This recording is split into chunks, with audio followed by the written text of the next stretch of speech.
Hello, good morning ho. Abay, ito na ho ako ngayon uli at arin natapos ko na ho ang aking mural dito sa aming balkonahe. Abay, medyo maligaya ho ang puso ng inyong lola kasi araw-gabi ko hong tinatapos ho yaan. Ay dini nga ho nagsimula yaanan, nainip kasi ho ako dini sa aming balkon at wala gahong kasigla-sigla at ang nakikita ko lang ho lagi harapan na puro building naman ho. Sabi ko nga, ayan, tingnan nyo, kagulo-gulo nga ho diyan, o sampayan kuya, at saka labahan. So, gusto ko magkaroon ng magandang buhay. So, naisip ko, linisan siya, at ayan, akyat manaog ho ako diyan, at kahit medyo nakakatakot, talagang kapit ho ako diyang mabutit, baka humahulog ang lola, maagang, mabiyudo, ano po, ang aking asawa ay siya ingat na ingat ho ako diyan at bilin-bilin ni Mr. ay siya ikay mag-iingat diyan baka mamaya na may ko anong maisip dyan na ikay ko anong gawin ha. So ito na nga ho at nagsimula na akong gawa ng sketch diyan para naman ho tayo ay may guide. So paminsan-minsan ay titigil tapos ayan nagawa ho ako ng timpla ng kulay at ako naman ho ay may kaunding guide din naman, hindi naman ho tayo susubok diyan nang wala po ho tayong guide. May kodigo din ho tayo diyan. At saka yan, sinisimulan ko na nga at kahagad-hagad doon ang itsura. Umaga pa lang ho ako'y nariyan na ho. At yan ho'y pag wala ho si Mr. Ian ho aking sinisimulan dyan. Dahil pag minsan wala naman kami kaya hindi ko gaho agad matapos. Kaya sabi ko sa sarili ko, kailangan pag ako'y umuwi ng Mindoro, kailangan na rin tapos na tapos. Ikapangit naman ho at baka mamay pagbalik ko'y nakupas na hindi ko na ho makita. At tama rin na ho. So, ayan na nga ho, nasimulan ko ng lagyan ng mga kulay. So, medyo nag-iisip pa rin kung anong magandang kulay. Pero, napagdesisyonan ko na rin naman ho na tama siguro itong ginagawa ko. Wag ho kayo mag-alala. At ari naman hong aking ginagawang lugar ay amin ho sadya. Kaya malakas ho ang loob ko. Ay kung ako naman ho ay sisitahin, di sasabihin ko na lang, ay siya akin na lang ang buburahin. Ay tingin ko naman ho, walang maninita dinit. Ari naman ho ay bayad na. At saka kami ho ay taga rito talaga. So yun na nga ho, tinuloy-tuloy ko na yan. At saka maalala ko at maikwento sa inyo. Ako naman ho sadya ay mahilig. Bata pa ho ako, elementary, grade 6. So ako'y lumaban pa sa sentral ng ako nagrepresentative. Hindi ho ako nanalo at kagaling ho ng aking kalaban. Ay ang drawing ko ano daw ho ang pangarap kong bahay paglaki ko ay ang drawing ko ho ay bahay ko at saka bukod hindi pala dapat gayon, dapat pala ibongga ang bahay.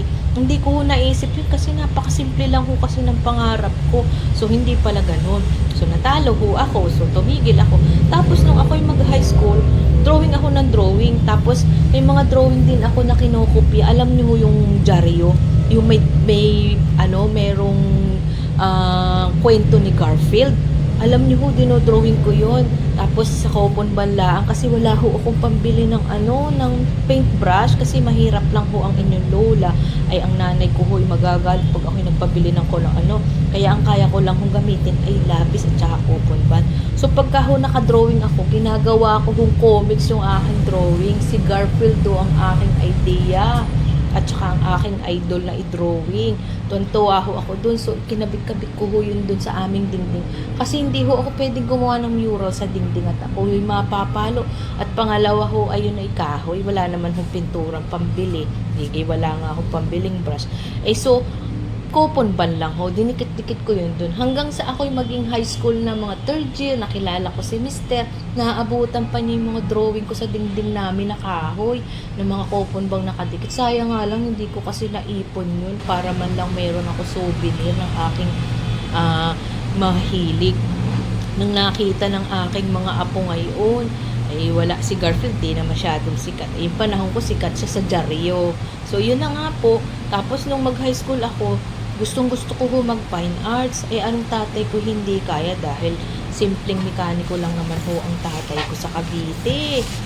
Syempre, dito ho ako nag-aral sa Maynila.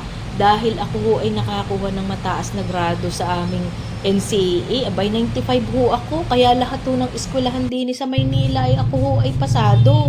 Hindi na ho ako pinapakuha ng entrance exam. Ay din ho sa UST, ako'y gustong gusto ko dahil libre ho ang tuition. Ang problema ko ho ay ang aking pamasahe dahil wala naman ho akong titirhan din sa Maynila. Ay kaya ako pauli-uli ho ako sa Cavite. Ay siyempre, kahit libre ho ang tuition, ay hindi nyo naman kaya yung mga miscellaneous. So, tiis ako dun sa gusto ng tatay ko na sabi niya, diyan ka na lang ika mag-aral sa PSBA sa Recto at ang kunin mo ikay economics. So, sa madaling sabi, economics so ang kinuha ko, ay napakahina ho ng ulo ng inyong lola sa mathematics. Ay so, tiis-tiis po ako, abay nakatres nga ho ako doon. Sa economics, napaka-terror ho ng teacher ko. So, madaling sabi, hindi ho ako nakatapos at ang aga hong kumiri ng inyong lola. At aring aking asawa'y napakakulit. So, walang nanay at tatay, lagi ho kaming nagde-date. So, ayun, nahuli po kami ng tatay ko, ay di kami ho nakasal lang wala sa oras. At ayun, sa hiya ko sa tatay ko, hindi na ho ako nag-aral. Nagtrabaho na lang ho ako sa factory ni Jokno. Isa ho ako sekretary doon sa kanyang patahian ng RTW na nananahi ng mga damit ng mga taga brand school, yung mga mayayaman diyan sa Laguna. So tapos nung asawa ko po ay nag-aaral sa Batangas, ay nagsiman po kasi siya dun sa Lyceum dahil umalis na siya sa TIP, hindi rin mo makatapos-tapos at burak-bulga ho. Pero okay naman mo yung asawa ko at lagi lang naman hong nanonood ng sine din sa Maynila na hindi ko ho alam. Pero nung kami ho lumipat sa Batangas, abay nagpakatino ho iyon. At kaya nakatapos ho yun ay 3 na ang aming anak. So madaling sabi, naging seaman po si Sir, si Bentuta ay naging chief engineer na ngayon. So lahat ho ng aming anak ay nakapag-aral at nakapagtapos na rin ho. Kaya rin na ho ang nangyari sa buhay ko. So sa madaling sabi, ito ho ang naging libangan ko. At bilang isang financial advisor, ay libre naman ho ang oras. Anytime, kahit anong gawin ko, pwede naman. Pwede ako mag-kliyente, pwede kahit ano.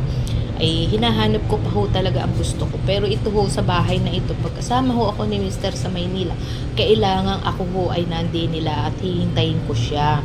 Kasi hindi naman ho ako pwedeng sumama sa office niya para mag-training. So, pag wala ho akong ginagawa, itong ginagawa ko. Nag-isip nga ho ako ng libangan ko. Ito ho, nagawa ho ako ng murals, tapos binigyan naman ho ako ng permiso ni Mr. Kaya nga ho ako'y binigyan pa ng paintbrush para daw ito'y magamit ko, o diba, suportado ni Mr. O saan pa ho kayo. So ayan, malapit nang matapos. Nako, kahit gabi ho yan ay tinatapos ko. So ito ho naging result, pero hindi pa ho tapos yan, for finishing pa po yan. Kasi ginabi na ako diyan. So nakakatuwa naman, kaya medyo nagfi-finish pa ho tayo diyan. So madaling sabi ay malapit na. So yun na nga ho, nung ako'y nag-aaral sa Maynila ay hindi kami nakatapos, pero lahat ho ng naging pangarap naming mag-asawa ay sa ngayon po ay natupad na, at hindi pa man ho husto ay nagpapakasikap pa rin ho para sa aming pagtanda raw, para naman daw hindi kami umasa sa aming mga anak. Pero alam ko naman na hindi kami pababayaan ng aking mga anak, kaya tuloy pa rin ho kami sa aming pagsisikap. Kaya ayan, tingnan nyo naman, napakanta pa ako diyan. Dahil ako'y maligay sa umagang iyan nung makita ko at pakapikapi na ako. At sabi ko, aba, malapit na. For finishing na lang po yan. Napakasaya ng aking puso dahil ito ho ang isang pinaka-mural ko na gawa din. Sana naman ay huwag itong mapuna ng admin. Ano po, at huwag pabubura sa akin. At pag nagsawa na lang sana ito mabura. At pagka naumay na, edi sa kapalitan. Ayan po. Maraming salamat po sa panunood nyo. At ako'y natapos na ang aking mural. O tingnan nyo ho sa ending. At may paparu-paro pa ho yan at may paibon pa. Kaya tuwan-tuwa si Mr. Alam nyo, sabi niya, wow, ang ganda naman. O diba, ang saya ng aking kalooban at ako'y napuri ng kaisa-isahong kong supporter. O at yung anak ko diyan, sabi niya, ayos mami, o, diba, ang saya. Kaya naman, kayo din ho diyan, kung kayo po'y naiinip, ay hanapin niyo po yung inyong mga gusto sa buhay. Katulad ko na isang lola na ang kapasidad na lang ay kakaunti at Ibig sabihin, hindi naman kakaunti. Marami pang kayang gawin, pero ito ho sa ngayon ang gusto kong gawin sa buhay ko para ho ako'y nalilibang. May kaunting bagay